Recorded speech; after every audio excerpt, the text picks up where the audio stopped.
Hello and welcome to today's SAGA webinar on managing employees in a small agency. I'm your host, Chip Griffin, the founder of SAGA, the Small Agency Growth Alliance.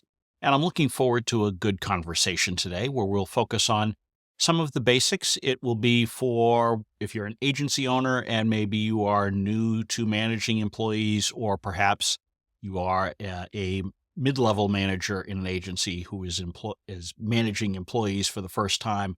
There will be useful nuggets in here for all of you today.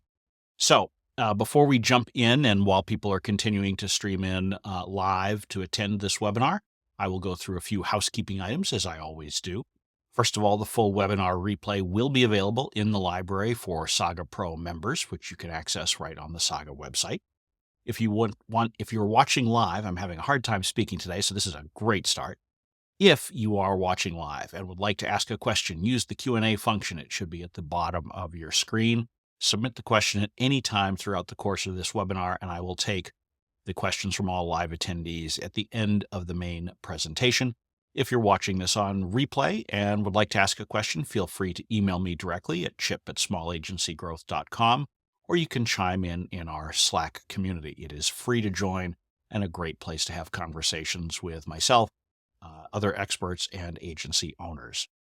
If you're talking about this webinar on social media, I would love it if you would use the hashtag agency leadership to make it easily discoverable for others who may want to join in on the conversation. And if you'd like to access any of the many resources that we have available and that I may talk about over the course of today's webinar, just go to smallagencygrowth.com. Got a very handy search engine in there that will help you find podcast episodes, workbooks, webinar replays, articles. The whole gamut of things is there for you to explore and dive deeper on some of the topics that we're going to look at today. Which, of course, brings us to the agenda for today's conversation. And so we're going to talk about a number of different things that are relevant to new managers, starting first and foremost with what your role is and how you should think about being a manager, why communication is important and how you can do it more effectively with your team members, how you set general expectations and specific expectations with your team, the general expectations being those things that you want them to always do, and the specific expectations would be tied to specific individual assignments. Of course, we'll also have a little bit of time to talk about micromanagement, because that's something that many both new and experienced managers fall into the trap of, and we'll talk about how you can avoid that. I'll talk about how you manage up. So this, for those of you who are owners, you can, maybe take a break for a couple of minutes, or maybe learn how your mid-level managers are going to be managing up after listening to me talk. We'll talk about some of the difficult conversations that you might have to have with your team members and how you can go about those most effectively. Talk a little bit about some potential pitfalls that you want to make sure that you avoid as a manager, some things that perhaps you need to think about more so now as a manager than if you are just an employee or if you have no employees and are an owner. And finally, we'll wrap up with a little bit of talk about the basics of recruiting, because if you are managing a team, then that is something that you will necessarily be involved in, whether that's recruiting new employees or effectively re-recruiting or retaining your existing talent. So let's start by jumping in and talking about what your role is as a manager. And I think there's this misperception that as a manager, your role is to dole out tasks and make sure that people are held accountable for the work that they're doing. And certainly those are things that you have to do, but they are not the most important things, in my view, that you have to do as a manager. And so I would encourage you to think differently about the role. I would encourage you to think of yourself as a mentor, as a coach, as an advocate, facilitator, educator, and then last, as a supervisor. So let's walk through each of those roles a little bit and talk about what I mean by them and how you can do so effectively. So being a mentor to your team members is important. And so you need to think of yourself as an ally, not someone who's telling them, I need this done, but instead helping them to grow. And I mean grow within the agency, but also grow in the course of their career. You need to remember that most of your team members will not be with you indefinitely. They will move on to other things, either within the agency or perhaps to another agency or another organization down the road. It benefits you, it benefits the agency if you are helping them to grow in their careers, because while it is disappointing when a talented team member leaves, it also creates new opportunity because wherever they go, you've now got a new relationship. You've got an in that could help you with potentially someone that you might be able to hire to do some subcontracting work for you or partnering with. Perhaps it's someone who could actually hire you or your agency down the road as well. And I came from the world of politics in Washington at the start of my career, where you often had people who would move on to other jobs and they would end up hiring their old boss. So there's all of these different ladder climbing things that can happen over the course of one's career. And as a mentor, you're helping them to look out for where they can go. You're sharing the experience that you have in order to help them develop into more effective employees for today, but also more effective professionals for the future. You also want to be a coach. And I think it's important to think of yourself, again, not as telling someone you need to do this, and if they don't do it exactly the right way, you did it wrong, and tell them how to correct it. Instead, you need to help them. You need to educate them, and that education is something we'll talk a little bit more about as well. But you need to help point them in the right direction, guide them. If you're doing that, you'll be able to produce much better results because the employee feels like they are in it with you. If you simply sit there and dictate that this is how they must do things now going forward, that's not generally as well received. And particularly with some of the newer members of the workforce, they are used to a much more collaborative approach to their lives. And so we need to be thoughtful of that as managers. We're also advocates. As managers, particularly if we're managing a team within an organization, we need to be advocates for that team. And that doesn't mean blind advocacy. It doesn't mean that we go out there and we just stand up for our team and we try to build our little fiefdom. What it means is that we need to be there and act effectively as their blocking back, if you think in terms of American football. If you are thinking in terms of how you can help your team to get what they need, and you can go and if you're a mid-level manager, you can go to the agency owner and tell them, this is what we need in order to be successful. This is how we can work best. This is how we can collaborate with clients or other teams within the agency. And you need to advocate on their behalf. You need to be thinking about how you can facilitate the work that they are doing. In other words, figure out what their roadblocks are and whether that's it, whether you need to be an advocate or whether you need to give them some information or resources. What do you need to give them in order to help them be more successful? And that's the role of a facilitator.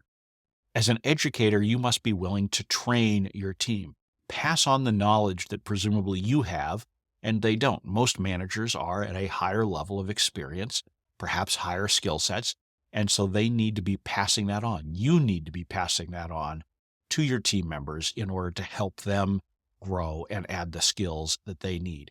You don't want them always coming to you and asking you questions. You want to give them the knowledge, point them in the right direction of additional knowledge, give them the training, give them the resources that they need to continue to develop their own skills, and that will make you happier and it will make them a more productive team member. And then at the very bottom of the list, but not unimportant, is that you are indeed the supervisor. And we'll talk about some of the responsibilities that come with being a supervisor. But you absolutely do need to not just allow your team members to wander off into the wilderness on your own. You need to provide the guide rails that send them in the direction that you and the agency want them to go in. You need to give them the clear direction. And we'll talk about the importance of communication and expectation setting and how that all fits into your role now as a supervisor. So let's go ahead and talk about that communication element, because agencies, PR agencies, marketing agencies, advertising agencies, we're all focused on external communication. We're all focused on helping our clients communicate their messages better, but we often do a very poor job of communicating internally. And as a manager, you need to have excellent communication with your team, as well as with your boss. And that's something, if you're a mid-level manager, we'll talk about, as I noted later in today's presentation. But the key to effective communication, I believe, is to have weekly one-on-ones with all of your direct reports, without exception. It's something that can be rescheduled, but should never be canceled. Unless, of course, there's a vacation or something like that. I'm not encouraging you to do one-on-ones when you're on vacation or the employee is, but you need to be having them. They are incredibly important. If you're doing them effectively, they don't have to be long. There's lots of resources on the SAGA website. I've done webinars on this, articles on this, podcast episodes. There are tons of resources, and I would encourage you, if you're not familiar with how to do one-on-ones effectively, read up on it, watch up on it, listen, try to figure out how to do those correctly, because it will make a huge difference if you are meeting with all of your direct reports and having open and honest and transparent conversations on a weekly basis. And that honesty and transparency is something that is incredibly important as a manager. It doesn't mean that you need to startle your employees or your team members by telling them every little detail and every little concern that you may have, every little risk that you've spotted. But you need to be communicating enough that they are able to do their jobs effectively and that they can see what's coming. And that kind of thing takes place most effectively in these weekly one-on-one conversations. And one of the things I talk about in my one-on-one training is that you need to have listening as your first and foremost priority. You need to be having your team members drive these conversations. They need to have the opportunity to ask questions. They need to share their concerns. They need to share their ideas. And so as a manager, we often think we need to spend a lot of time telling our team what to do and how to do it. The reality is we need to be prompting them and listening. Think of them almost as ChatGPT, and you're putting together your prompts for them to see what they come back to you with.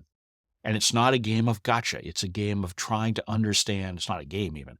It's a process of understanding what their thoughts are and taking advantage of that so that you can get the best possible results. You do need to make sure that you are providing necessary knowledge as part of the communication that you're doing with your team members. So if you're assigning a project to them, you need to make sure that they understand clearly the scope of work. They need to clearly understand what the client has been promised in terms of what they will do for them and what the expected results are. A lot of times, managers have the problem of trying to keep things too close, too secretive. They think, oh, I have this knowledge and I need to keep this to myself. Owners are terrible at this. Owners oftentimes don't want to share the scope of work with team members.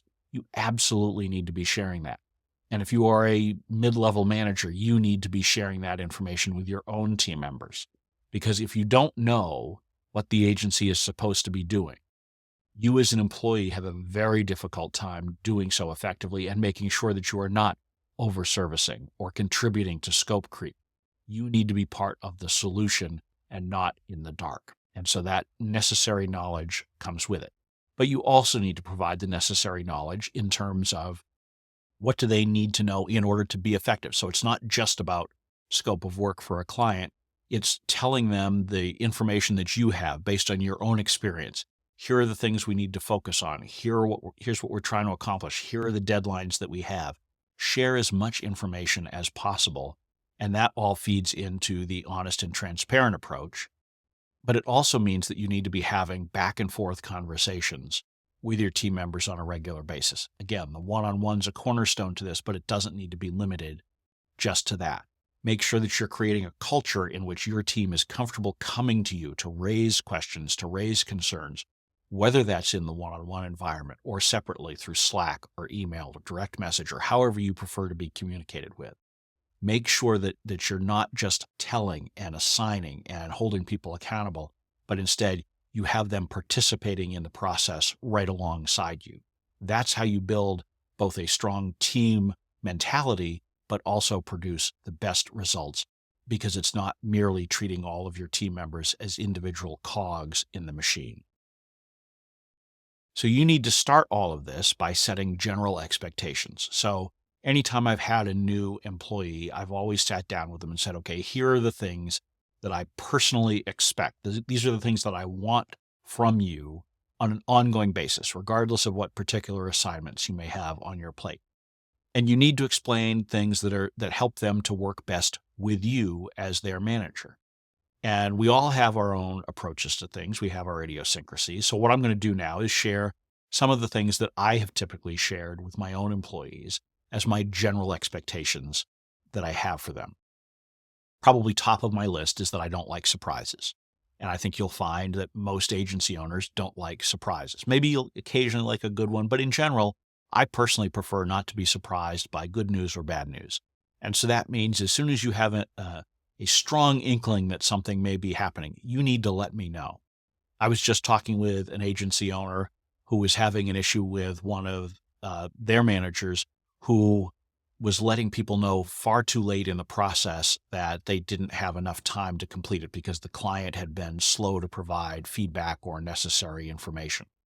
And so what I want as a manager is to be informed as soon as you as an individual project manager knows that something might be off here. Maybe the client has missed the deadline by a couple of days, and now we know if we miss by 2 or 3 more days, we're not going to be able to meet the deadline that had originally been set.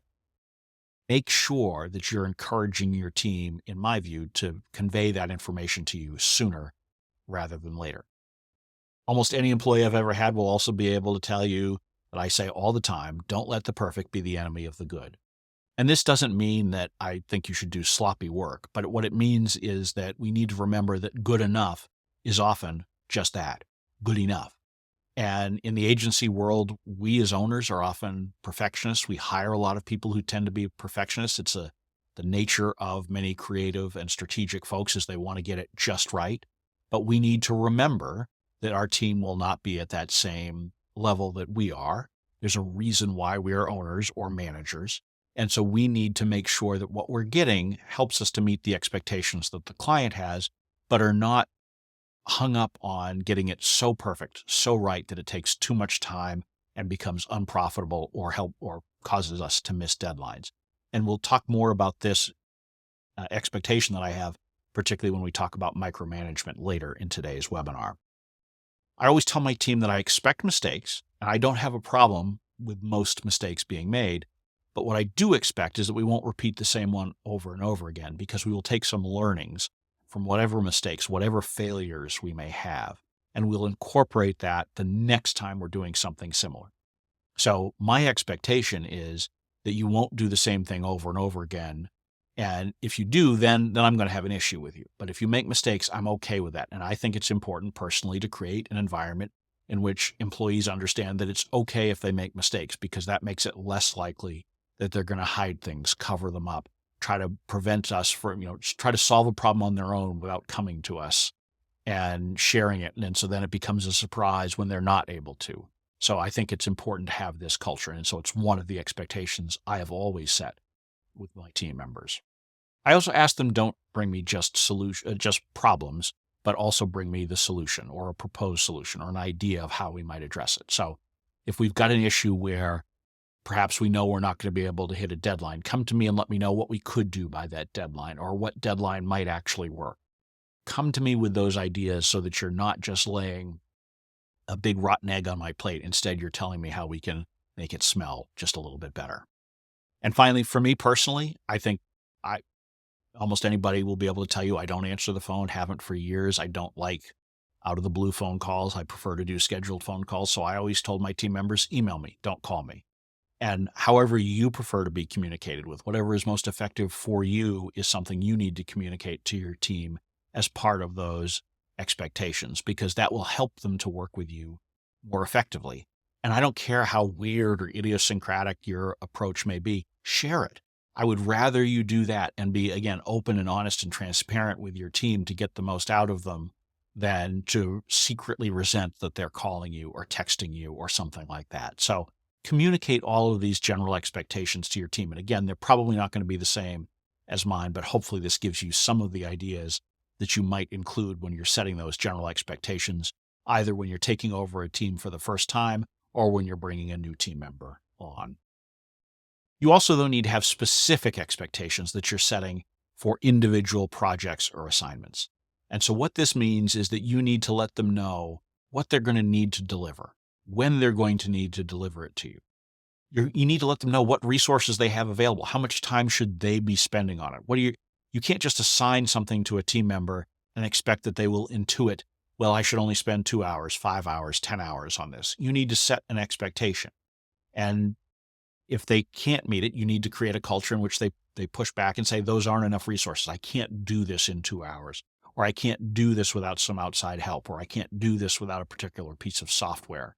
You need to make sure that you're being clear about what your expectation is but also give them the opportunity to push back. That's true also with deadlines. It's why you need to make sure your team is involved before you pass a deadline on to a client or to your boss if you are a mid-level manager. Get that input so everybody is part of it and everybody can raise issues or concerns that they may be having with those expectations before those expectations get spread more widely. You also need to make sure that they understand what your goal is with this. What are you trying to achieve with the project that you're assigning? Because if the individual that you've assigned it to doesn't know what the ultimate goal is, they can't contribute to it as effectively. So make sure that you're setting that expectation straight up.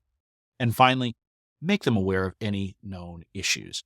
If you know that the client tends to be slow on providing information or feedback, make sure that you're letting the team know that so that they can build that into their own planning. They can make sure perhaps to get them a mock-up or a draft a little bit earlier.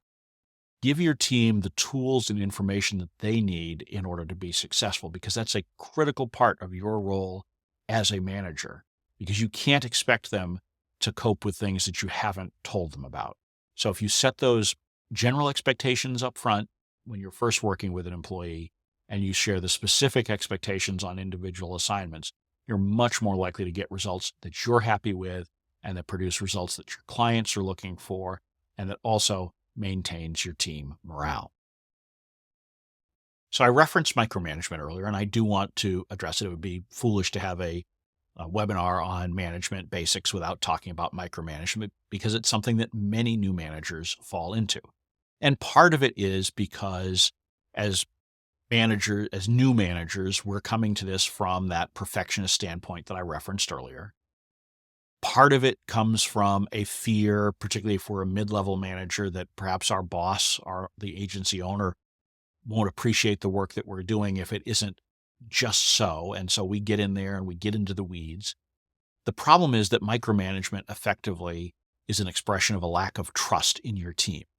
And what does that do? It demoralizes your team. It causes them to not feel valued and not feel like they are truly part of the team because you're there looking over their shoulder at everything that they are doing. It also demoralizes you, though. I've talked to so many managers, so many owners who are frustrated about the amount of time that they have to spend correcting someone else's work or just doing things. And I often hear people say, oh, it's easier for me to do it. That may be true in the short term, in the moment, but it's causing you frustration and it's causing your team frustration. So what you need to do is figure out how to educate, facilitate all of the things we talked about on the earlier slide in your role as a manager to make sure that you are communicating to them the information that they need to be successful. And you need to make sure that to the extent that you are providing feedback and input, that it is needed and necessary in order to achieve the results that you're looking for, and that it's not simply because you would have done it differently. We'll talk more about that later. Keep that thought in mind. Just because it's different doesn't mean that it's worse. Micromanagement is also a time suck because it wastes your time, it wastes your money, it takes away from all of the things that you could be doing otherwise. So if you're spending time on things that are not valuable, figure out how to solve that. If you truly cannot get the results without micromanagement, it means you need to have a different team member. But more often than not, you can simply make adjustments in providing the information and resisting the temptation to provide unnecessary feedback in order to keep things moving along well. Micromanagement is also a problem, though, because it encourages mediocrity from your team. And I've talked to many employees over the years who say, I just didn't even bother to put in my full effort on that draft because I knew my boss was going to tear it apart anyway. Agencies do this with clients as well. And this is very risky. You can oftentimes fall into a rut where you start providing lower quality materials to the client because you know that they're just going to monkey with it anyway. And you don't want to put yourself in that position as a manager. Make sure that your team is encouraged and incentivized to produce the best quality work, because you will recognize that and you will help them achieve it. And you won't just unnecessarily make changes or unnecessarily peer over their shoulder. That's how you get lesser results at higher cost. And finally, micromanagement restricts your growth. It restricts growth of the agency for the reasons I've talked about, because it is a resource drain. It restricts the growth of the employee because if they're encouraged towards mediocrity, they're not growing in the way that they should. It restricts your own personal growth and the things that you can do as a manager because you're spending more time duplicating someone else's effort instead of focusing on the higher value things that you could do that perhaps could help the agency or help grow your own career. So micromanagement, we all know is bad, but here are some key reasons why you need to focus on it and get it out of your system sooner rather than later. So how do we solve this micromanagement problem? And it really does come down to trusting your team. You need to make sure that you're not adopting, as I said before, that I can just do it myself mentality. Even if you can, it's better to assign it to someone else whenever possible because that helps them to grow. It also frees up your time. You need to allow those mistakes to happen. And going back to my expectations that I always set with my team, make sure that people are learning from their mistakes. It can be a great tool. I often tell people that they learn more from failure than from success. And if your focus on your team is helping them to learn from their mistakes, you will eliminate a lot of the need for micromanagement because they cannot use you as a crutch to handle their mistakes in the future. As I mentioned earlier, different is not always worse. You need to really internalize that. You need to understand that not every team member is going to go about doing things the exact same way that you do. They will not produce the exact same design or piece of writing or strategy that you might. But is it good enough? Is it producing the results that the client needs? That's the important thing. You need to focus on good enough instead of same as. If you do that, that will really help you to give up on micromanagement. It will help you to empower your team. And as you have a more empowered team, you will produce greater results for the whole entity, and you will produce more results for yourself because your time has been freed up, as I mentioned earlier. So part of your role as a manager, as a mid-level manager, so for you owners, you can either tune out or you can listen to understand how your mid-level managers may be looking towards you. But as a mid-level manager, you have a responsibility not just to manage the people who work for you, but to manage up. And what does that mean? There's a lot of different ways to think of managing up. And as a manager who is sitting in that middle layer of whatever kind of organization, but today we're talking about agencies, in that mid-level, you need to make sure that you have agreement both above and below on what the expectations are. And so we've talked about how you set expectations with your team, but you need to make sure that if your own manager, perhaps your owner, or if you've got more layers in your agency, your senior manager, that if they have not voluntarily communicated the expectations that I described that you should set with your own team, you need to ask them for them. Understand what their personal expectations are for you. Understand what makes them tick. Understand their pet peeves. That will make you a more effective individual at managing up because you will know how to get the results that will make them happy. You will know how to avoid the third rail that they have that you just want to stay away from. You need to remember in managing up that you are representing your team. What does that mean? It means fundamentally that you don't need to cover up for them, but you also need to make sure that you are not bad-mouthing your team. And I've seen this a lot with middle managers who will go to their boss and say, geez, I'm struggling because, Sally's just not able to do her job and it's kind of her fault that we're not getting to where we need to be. That's not where you should be as a manager. Remember that your team is a reflection of you. A mirror can be one of the most valuable tools as a manager because when your team isn't producing the results that you're looking for, it often means that you're not doing something as well as you could. And so you need to take responsibility for the shortcomings of your team and figure out how to address them. But you also need to be an advocate for your team when you know that there's something external to that team, whether that's resources or a client obstacle or an obstacle from another team. Make sure that your boss understands what those obstacles are, and you need to be an advocate for getting those problems solved in some fashion. And that means that you need to ask for whatever will help you get there. Could be more resources. It could be more approvals. It could be asking your boss to talk to a client or another manager within the organization. There are a lot of different things that you can use to solve these problems, but as an advocate for your team, it's important to make sure that you are asking for those things that you need and not assuming that it's already known. Just as I don't like surprises, your boss probably doesn't either. So, Even if they haven't set that as one of their expectations, I would encourage you to over communicate with them until they tell you not to about those things that could present potential risks. Let them know when you're working on a project that may be off track. Let them know when you've had a communication with a client where you hear maybe there's some turmoil in the client and that might present a risk to the contract that you have with them. Maybe you've heard in your day-to-day conversations with a client contact that they're struggling financially. Pass that on to your boss. Make sure that that information is moving up the chain so that nobody is surprised if they come and they ask for a haircut or perhaps even ask to cancel the contract early. And finally, make sure that you are a team player.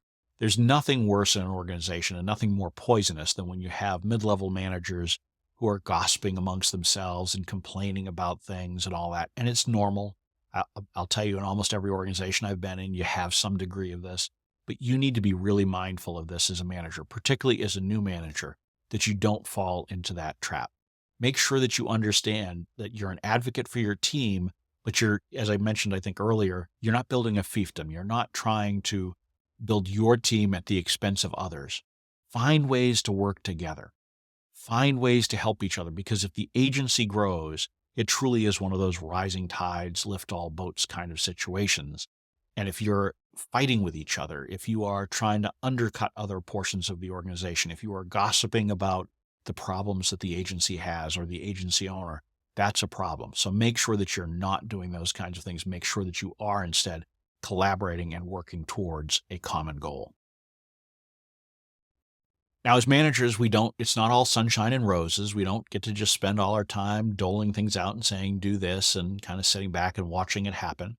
Sometimes, despite our best communications, despite all of our efforts, we have to have difficult conversations with our team members. And those difficult conversations, it could be about performance. It could be about attendance. It could be about how they present themselves in Zoom calls or in individual meetings. There are all sorts of different things. It could even be that you have to let an employee go. And so these difficult conversations are things that many of us want to avoid. And so my first piece of advice is avoid avoidance. In other words, don't try to put off these difficult conversations because they don't get any easier over time. They don't resolve themselves in 99% of cases. So if there's a difficult conversation to be had, it's better to have it sooner rather than later. And so sitting down with a team member and having a difficult conversation means that you need to walk into it knowing what your objective is, what's your goal. Don't just sit down with an employee and tell them, look, your performance isn't great, and just, kind of wing it. You need to go in there and say, okay, I'm sitting down with this employee and my goal is to explain a performance problem that I'm seeing and that I want to walk out of this with an agreement on what our action plan is going forward. And so if you don't have a clear idea in your mind of what outcome you want from the meeting, there's a good chance that you'll go into it and it will devolve. Either the employee won't get the message that you're trying to communicate, or it will turn acrimonious or unproductive, or both.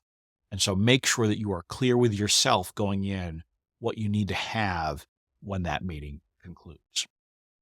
Similarly, you need to be very clear and direct with your team member about what you're about to discuss and that objective that you've formulated in your mind. So, for example, if you're sitting down with an employee to discuss perhaps their performance on projects of late, you can sit down and say, look, here's the problem that I've observed. We're not meeting deadlines, the quality's not up to snuff, whatever it is. I'd like to sit down with you and talk with you about how we can improve it.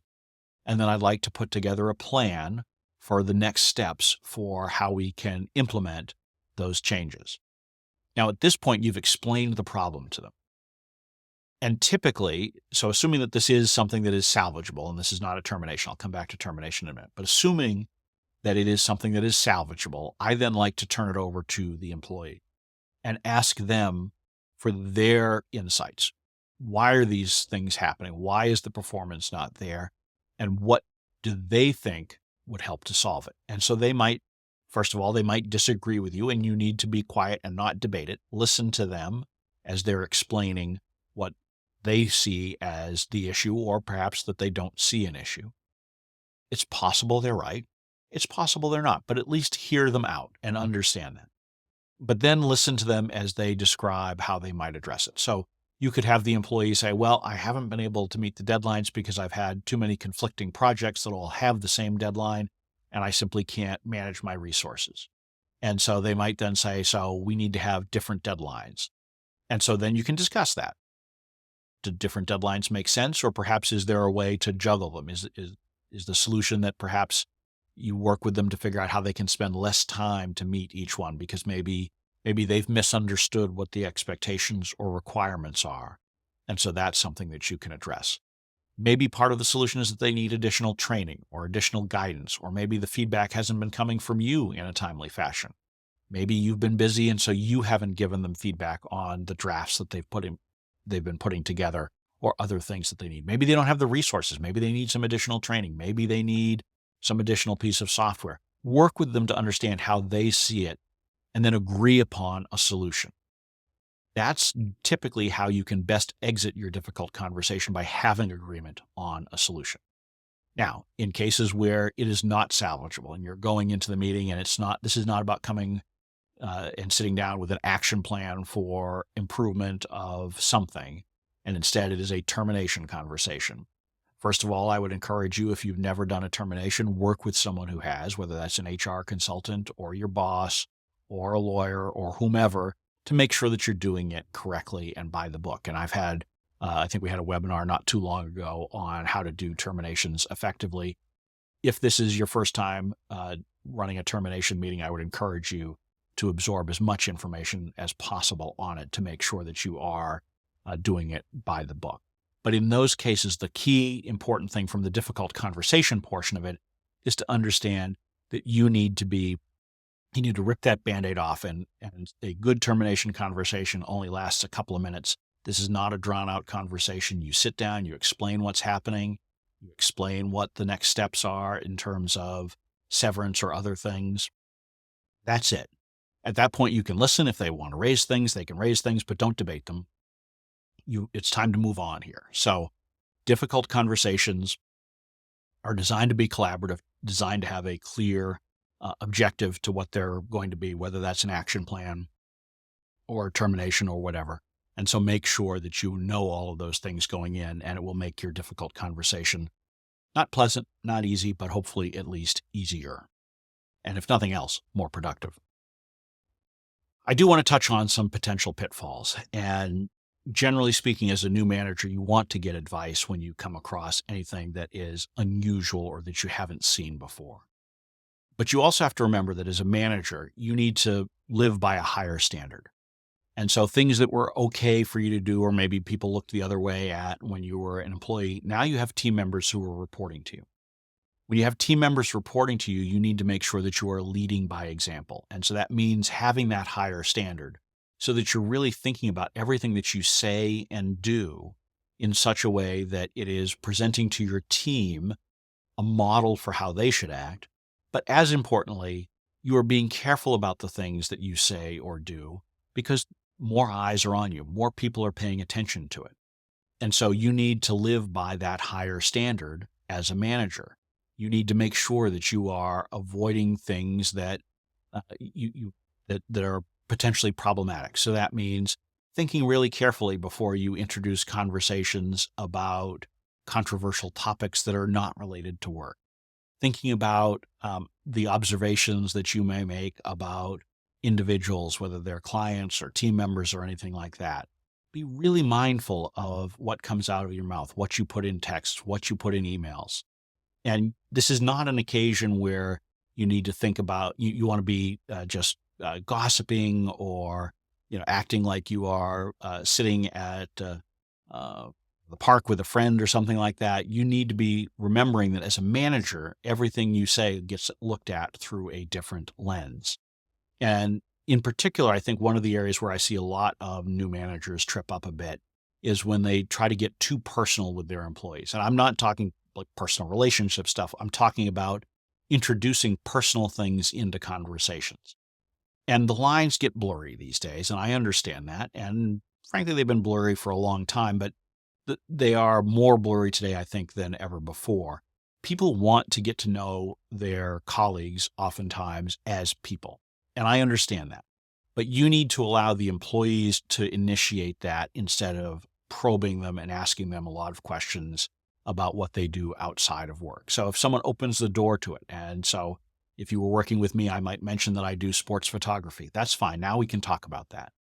But I would not want you to be asking employees what they're doing in their free time or things like that. Give them their space, because as a manager, you're being looked at differently. And if you are starting to probe into some of these areas, you could be inadvertently stumbling across things that could make your management relationship more difficult. And there are things, if you watch the webinars that I've done on some of the HR management issues, particularly terminations and hiring, there's a number of things in both the termination and hiring webinars that I specifically go through that you want to avoid. So dive into those resources a little bit more if this is something that you want to learn more about.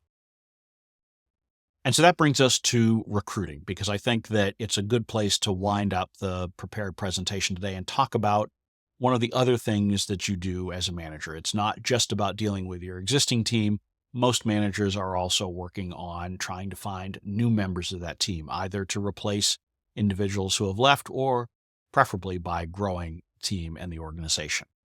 And so when you're going through this process, and again, I have a webinar that talks about this in more detail, but when you are looking to hire a new employee and bring someone onto your team, you need to keep some things in mind, because as a new manager, you'll often be asked to participate in more interviews within the agency. And if you haven't sat in on them before, you want to make sure that you're getting good advice before you do, but you want to make sure that you're keeping them professional. Going back to the point that I made in the last slide, you don't want to be asking those questions about personal lives in interviews, because it exposes you and the agency to a lot of risk. I once worked with, or was talking with an employee at an agency who said that one of his favorite questions to ask during an interview process was, "What do you do on Saturday night?" And in his mind, he was just trying to get to know the individual. And I appreciate that. And I think that is valuable, because you do need to judge the team chemistry. And we'll talk about that in a minute. You need to figure out how someone's going to fit into your existing team.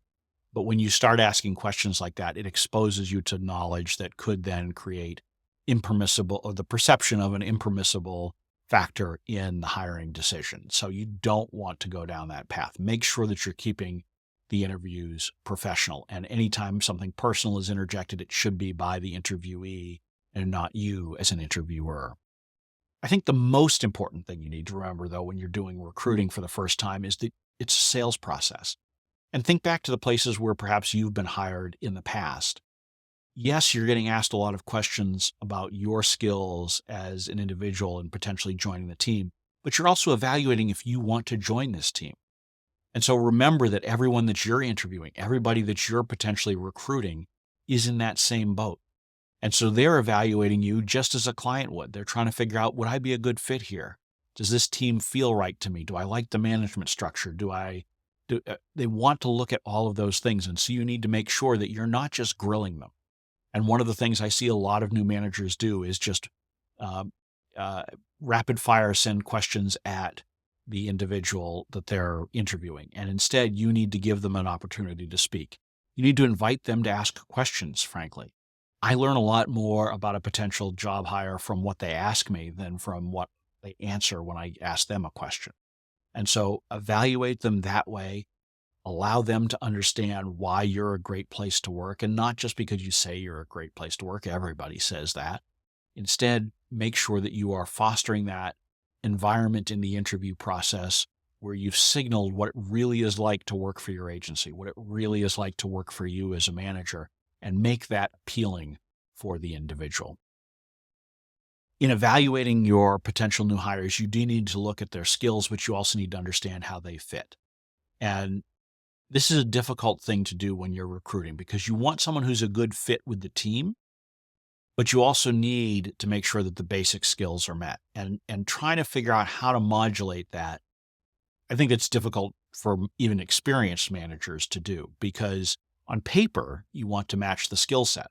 But I've had plenty of employees over the years who are excellent on paper, and they actually can do their jobs in isolation very well, but they can't get along with other team members. They don't mesh. Their ideas aren't the same. Their work style is different. And so it creates unnecessary clashes, which drains resources and impacts morale, not just of that new hire once you've brought them on board, but the rest of the team. And toxic employees can be just as poisonous to an agency, if not more so, than toxic clients. So make sure that you are evaluating that in the mix.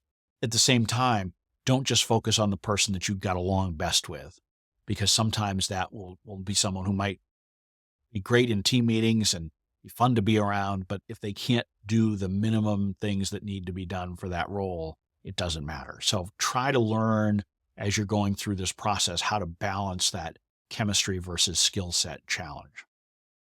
And finally, as a manager, you need to now be thinking about recruiting in terms of filling your own gaps. Where are your gaps in knowledge or skills or interests?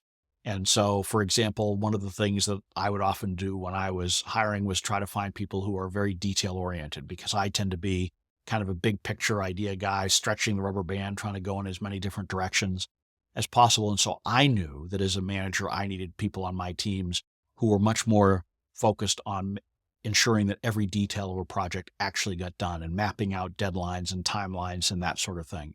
And so if you have that, look for the folks who can help you to, as I did, fill those gaps. Maybe you're the other way. Maybe you are very detail oriented, but you need someone who is willing to push the envelope. So that's what you should be trying to add to your team next. Be really thoughtful about those things. Don't just try to find clones of yourself. Clones of yourself are generally not the best way to grow and to build a successful team. So these are only some basic ideas around recruiting, but I did want to make sure to touch on them because it is an important part of your role as a manager. Again, lots of additional resources within the SAGA community for you if you want to brush up on this, either because you know that you'll be doing recruiting in the future or because you have a specific recruitment process underway now that you'd like some insight on. So with that, I just want to tie it all up with a bow, as I always do at the end of these webinars before we move to Q&A. And I think that if you take away just a couple of things from this webinar, what I would encourage you to take away is the importance of not being a supervisor, but instead being a manager, a coach, an advocate. Think of yourself as someone who is there to get the most from all of your team members, not someone who is there to demand the most of all of your team members. If you do that, I think you will find yourself in a much more successful place, whether you are the owner as a first-time manager or a mid-level first-time manager. Will give you the room to grow and develop the skills and develop the success that you need in order to go wherever you want with your business or with your career. So with that, that will draw to an end the prepared portion of today's presentation. If you're watching this on replay, this is where the replay will end. But if you have questions, you can email me at chip@small-agency-growth.com, and I'll do my best to get back to you quickly. And you can also ask questions in the Slack community as well and get answers not just from me, but from other agency owners and experts alike. So with that, I'm going to grab a sip of water and we'll jump into the Q&A for the live attendees. Thanks for joining.